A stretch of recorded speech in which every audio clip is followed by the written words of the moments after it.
আবার মেরেই ফেলবো। আবার তুই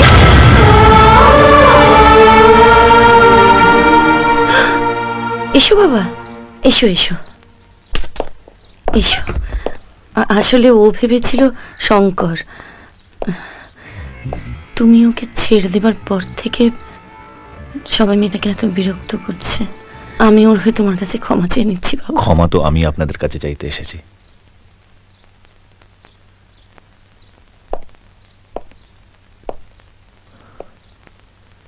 I am sorry Pallavi, I am really sorry. চলো বাড়ি চলো। বাড়ি? কার বাড়ি?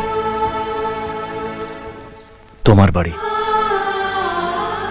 যেই বাড়িটাকে তুমি নিজের মতন করে সাজিয়েছিলে।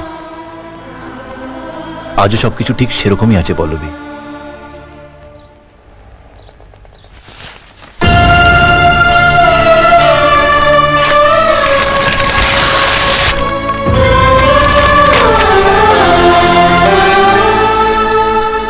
ম্যানেজমেন্টের ডিগ্রি নেওয়া তো হয়তো হিসেব করে দেখেছে আঘাতটা একটু কমই হয়েছে, তাই তার উপর নুনের ছিটে দিয়ে মাত্রাটা বাড়িয়ে দিতে এসছে। পল্লবী, যে রাহুলকে তুমি চিনতে আমি সে নই। আমি বদলে গেছি পল্লবী।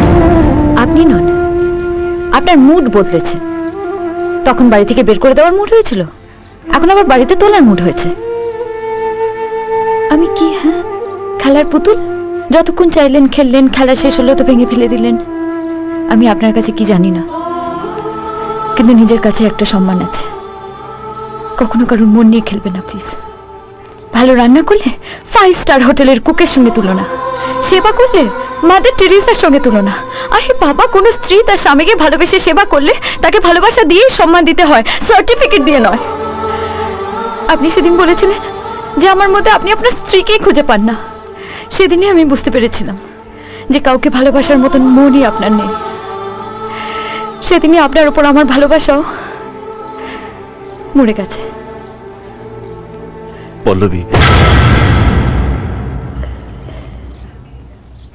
ভদ্রলোকের ঘরে এসেছেন, চা খেয়ে যাবেন, কিন্তু আমাকে নিয়ে যাওয়ার কথা